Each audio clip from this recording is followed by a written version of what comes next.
Mixing with Mike mixing tip, understanding reverb parameters. When working with a reverb, it's very easy to get caught up in like what reverb I should select and how I go about the process of, you know, creating a good reverb sound. So I'm going to start with sort of just somewhat of a more or less generic reverb. You see me use the R reverb a lot. And just to kind of show you one way that you can just sort of very quickly set up a reverb and just sort of understand like what the basic parameters of a reverb do. Now, when we talk about reverb, there basically are three elements. There's the direct sound, which is not the dry sound. So there is a difference there. Some plugins, most plugins do not have this built into it. So this would sort of be like a distance from the original source. So technically the dry signal would be the sound, the original sound. And if you were listening, say, 3 meters away or 10 feet away, more or less, then that first delay would be approximately, you know, a little less than 10 milliseconds, like 9 milliseconds or something like that. So that would be the direct sound. And then you would get what are called early reflections, which are the reflections that bounce off the floor, ceiling, and walls around you.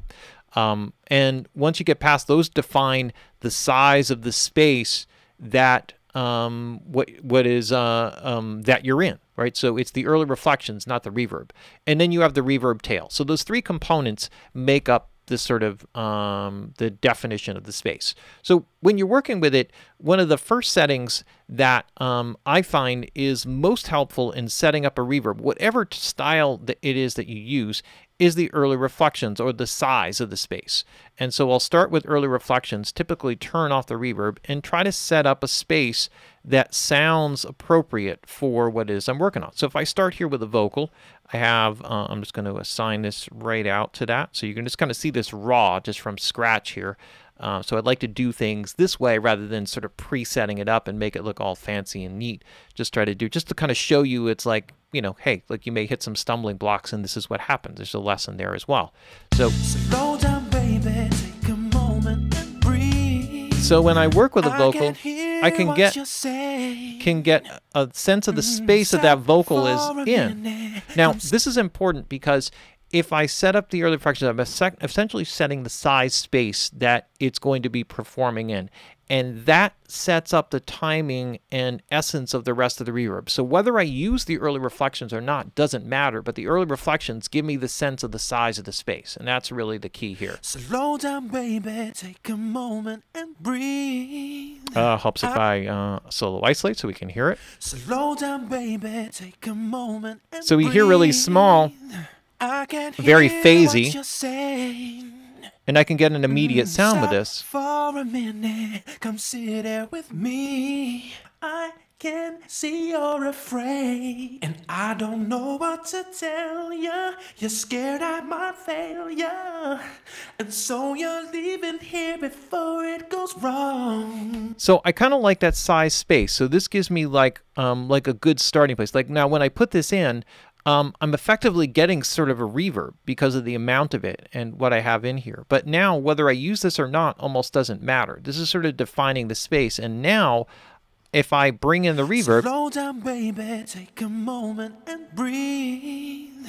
I can't hear what you're saying. If I want the reverb short, I can make it shorter. Slow down, baby, take a moment and breathe. If I want it long, I can make it long. Slow down, baby, take a moment and breathe. I can't hear what you're saying. And it has sort of a natural kind of feel to it. Now, if I kind of, you know, play with this a little bit here and I say, well, maybe I don't want a hall, maybe I want this to sound like it's in a chamber. Slow down, baby, take a moment and breathe. Still sounds cool, right? Give it a different character. How about a church? Slow down, baby, take a moment and breathe. I can't hear what you're saying. Has a little bit of a warmer character. We can go to a plate. Slow down, baby, take a moment and breathe. Right? It's a bit of a much smoother sound. I could go with some kind of an echo verb. Slow down, baby, take a moment and breathe. And so you see here that, or a resonant verb, or something unusual. Slow down, baby, take a moment and breathe. I can't hear what you're saying. And so whatever way that I go about it here, or a nonlinear, Slow down, baby, take a moment and breathe. they all have like their own sound or character, and I can kind of play with them. Baby, take a moment and breathe. So whatever kind of vibe I want to go for, or whatever it is that I want to do with it, now I can kind of play with it because I set that size. It's so important to get that sort of define the space that you want it to be in. Whether you use the early reflections or not, they help you to set like that basic environment that the reverb exists in. And now you can set your reverb time to whatever you want. You can set all the other basic parameters kind of the way that you want. Here's some other things that are really cool that are kind of work that you should work in here. One is pre-delay. So pre-delay is how long it takes before the onset of reverb. So in most types of tracks like this, one of the best formulas to use, even if it's just sort of ridiculous, and which is, and I'm going to just check my timings here because I have them here on some of the drums. Okay, so my reverb time for an eighth note is 300 milliseconds based on this tempo. So let me scroll back over here. Didn't mean to go back to that other display. And set this back up here. So now if I count down from there, I'm obviously not going to use that long of a pre-delay. But if I go 300, 150, 75, 37 and a half, stop me when I'm screwing up here. So then that would be what, 13, 16, 17 more or less. Then I'm sorry, no, 18. And then half of that would be like 9. So let's start with a timing of like somewhere around 9 milliseconds and hope that I didn't screw up the numbers. Slow down, baby, take a moment and breathe. Or 18. I can't hear what you're saying.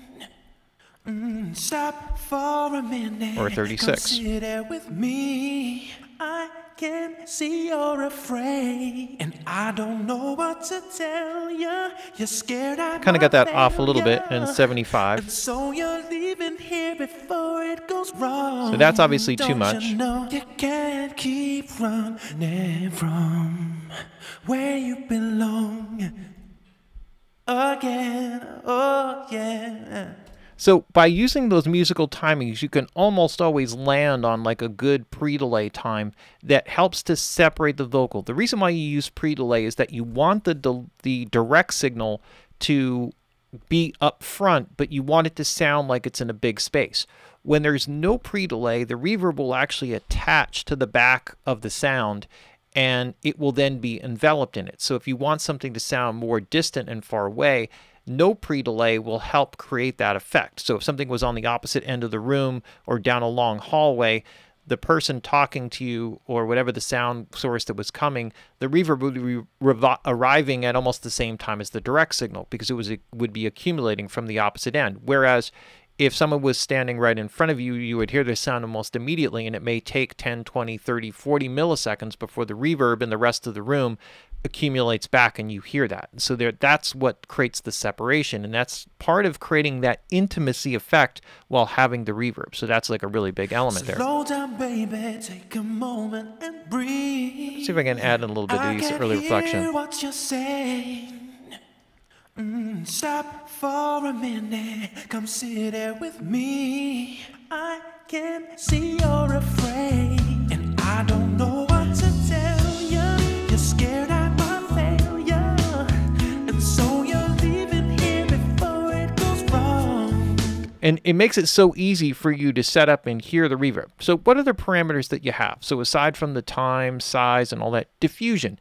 Diffusion defines the density of the reverb. And so when it's like this at a 0 or a low setting, then the number of delays, if you think about it like delays per cubic area, would be much lower, the number of them, right? So as you add diffusion, you will add density. Slow down, baby, take a moment and breathe. I can't hear what you're saying. Or with less, it's more open. Stop for for a minute. Come sit. So why would you want to have more diffusion? You have more diffusion on reverb when you want to add warmth and body into something. If you want to have openness and space, then you go with a lower diffusion. Now, every reverb plugin is a little bit different. So sometimes what will end up happening is that if you call up the reverb plugin, like this setting will sound very echoey. And then you have to kind of find your balance in between. So the reverb is not like that. But when you go to the very dense diffusion, now you're adding the number of delays are so thick and dense that you get a warming kind of character. So almost regardless of what you're doing with the equalization or the dampening controls. So very, very cool. There's also a decay characteristic. So that, like, for example, like with a snare drum, if you want to fatten it up, you could have like a short room kind of sound on the snare drum with a lot of diffusion. It would add a lot of body into the original snare, almost without, you can make the reverb really, really short so that it almost didn't sound like a reverb with no pre-delay. It would just add it in and thicken the snare sound. That would just be a quick example where you want heavy diffusion. Now, aside from the wet-dry controls and all that sort of stuff, which is similar, there's also a decay control. Now, this can make this will change the shape. So sometimes the reverb tail can have a variety of shapes, and in this case, it's a linear shape. So its decay is sort of, you know, just goes straight down. And normally that doesn't work that way. It has some sort of curve or characteristic to it. And so this is like an option here. So like if I bring this down to 0, this will have almost like a gated kind of character. Slow down, baby, take a moment and breathe. I can't hear what you're saying. Right, so it almost cuts right off, right, like gated, and then you have like the long linear tail. So somewhere in there you can find like a natural shape. Baby, take a moment and breathe. I can't hear what you're saying. So what this does is it allows you sometimes to control the shape of it so that, you know, like what happens quite often with a tail, like to get the kind of vibe that you want with the reverb, you set it to a certain length, but a lot of it you don't hear in the context of the rest of the music. So by controlling the decay, you can make that sort of cut off a little bit more rapidly, so the part that you want to hear is more audible. So it's kind of one way to do it. Every plugin has like some variation of this. Some don't have it at all. You just kind of get what you get, and the type of reverb that you do will vary here. Now, aside from EQ, which is just sort of self-explanatory, you can equalize the plugin. Another very important parameter of reverb is the dampening. Now, reverb dampening think of it as like, because this is exactly what it is reverb time at different frequency areas. So you can have more reverb time at low frequencies, or less reverb time at low frequencies and more reverb time at high frequencies. And this is a way that this sort of changes, think of it as like changing the reflective surfaces in the space. So if you have a space of whatever size and you have really bright, it would be very reflective surfaces. Slow down, baby, take a moment and breathe. Right? You can hear all that sizzle on the top. Like a way to warm up a sound is to kind of lessen the reverb time at higher frequencies. That's more natural, and especially for a vocal. And if we wanted to warm up the vocal to add some body into it, I can increase the reverb time at the lower frequencies and kind of balance this off accordingly. Slow down, baby, take a moment and breathe.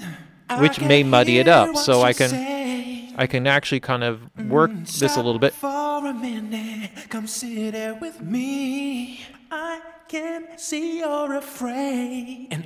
And this allows me to shape where the reverb time is occurring in the frequency response spectrum. Rooms are actually, acoustic spaces are tuned this way very specifically, and that becomes an important part. And of course, the equalization is just sort of a gross control. This is much more powerful than the EQ. You may hear the effects more immediately with the EQ, but this allows you to really shape the tonal character of the reverb, whereas this is just the equalization of the reverb. You could have a lot of high frequency energy in terms of the reverb, roll it off up here, and it could still be a big mess in terms of the high frequency content and not have the warming effect. You want to have the reverb heard and felt and feel the character of it, without necessarily, it obstructing other things that are going on in the mix. You don't want it to be too intense so that it's taking over the focus, and in this case the vocal, that you want to hear the vocal very clearly, and that ambient effect, especially on a song like this, will have more. You want to have the right feel or vibe to it. That's the basic idea there. So those are like some of the basic parameters, but it all starts right from the very beginning by setting the size. You set the size, and you could do almost anything you want with it, and it will sit in the track right. And the biggest problem that people have is they sort of toggle through different reverb programs and presets trying to find something that more or less sits right. And you can almost just throw up any plugin, and if you start with that, you can get like a good sounding reverb just straight off, and it gives you so much more flexibility. All right, there's our mix tip of the week. Mix it with Mike, mix tip of the week, understanding reverb parameters.